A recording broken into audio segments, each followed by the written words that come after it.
रुक करते इस वक्त की एक और बड़ी खबर की ओर जो राफेल डील से जुड़ी है। वो राफेल डील जिस पर 2019 का पूरा चुनाव कांग्रेस पार्टी ने लड़ा। राफेल डील पर केंद्र का सुप्रीम कोर्ट को जवाब दिया गया है और ये कहा है कि पुनर्विचार याचिका बनावटी और आधारहीन है।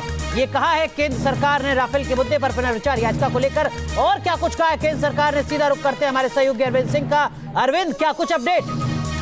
सरकार ने याचिकाकर्ताओं की तरफ से जो दावे किए गए थे उनको धता बताया है अपने जवाब में। और सरकार का ये कहना है कि जो याचिका दाखिल की गई है ये बनावटी तथ्यों पर आधारित है, उनमें कोई सच्चाई नहीं है और कोर्ट को इस मामले में दखल नहीं देना चाहिए क्योंकि मामला सीधे तौर पर देश की सुरक्षा से जुड़ा हुआ है, रक्षा सौदों से जुड़ा हुआ है। लिहाजा कोर्ट को इस मामले में दखल नहीं देना चाहिए और जो कुछ पुनर्विचार याचिकाएं दाखिल की गई है उनको कोर्ट को खारिज किया जाना चाहिए।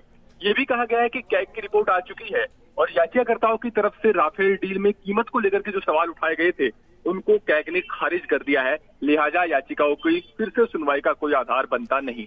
अरविंद, क्या इसका मतलब ये मान लिया जाए कि राफेल का मुद्दा अदालत के दरवाजे पर खत्म हो चुका है? नहीं, अभी सरकार का जवाब आया है। इससे पहले जो याचिकाकर्ता थे उनका ये कहना था कि कोर्ट ने जिस आधार पर राफेल डील में सरकार को क्लीन चिट दी थी वो सरकार की तरफ से गुमराह करने वाली जानकारी कोर्ट में पेश की गई थी। लिहाजा कोर्ट ने उसी जानकारी के आधार पर पहला फैसला दिया था। तो सरकार की तरफ से ये जो जवाब आज दाखिल हुआ है वो याचिकाकर्ताओं की तरफ से जो कुछ दोबारा से कहा गया था कोर्ट में उसका जवाब है। अब कोर्ट इन दोनों जवाबों पर यानी याचिकाकर्ताओं की तरफ से जो कुछ कहा गया पुनर्विचार याचिका में और जो कुछ सरकार की तरफ से जवाब दाखिल किया गया है उस पर गौर करेगा। अभी जीरे का एक दौर चलेगा, उसके बाद कोर्ट तय करेगा कि क्या पुनर्विचार याचिकाओं के आधार पर फिर से। और अरविंद, इन तमाम जनों की सुनवाई कब होगी, क्या कोई तारीख तय है? देखिए, अभी ग्रीष्मकालीन जो अवकाश है वो कोर्ट में चल रहा है। जुलाई में कोर्ट खुलेगा और उस वक्त जुलाई में उम्मीद की जा रही है कि इस मामले में फिर से कोर्ट सुनवाई करेगा।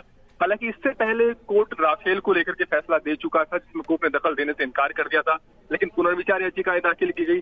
पुनर्विचार याचिकाओं पर जिरह के बाद याचिकाकर्ताओं की तरफ से जवाब दाखिल किया गया। उसके जवाब में आज सरकार ने जवाब दाखिल किया है। तो इसके बाद अब कोर्ट में एक बार फिर से जिरह का जो दौर है वो जुलाई में। लेकिन अरविंद, आप लगातार सर्वोच्च अदालत को कवर करते रहे हैं। जिस तरीके का फैसला अदालत पहले सुनाती है एक मामले में, क्या पुनर्विचार याचिका में बड़े बदलाव की उम्मीद कहीं नजर आती है या कुछ उसी तरीके का रुख अदालत का रहेगा मेरिट के आधार पर? बहुत संक्षेप में। एक खास बात यह है कि कोर्ट इससे पहले सरकार की उस आपत्ति को खारिज कर चुका है जिसमें सरकार ने कहा गया था कि जो संवेदनशील दस्तावेज जिनका हवाला दिया जा रहा है उनको सुनवाई का हिस्सा नहीं बनाया जा सकता।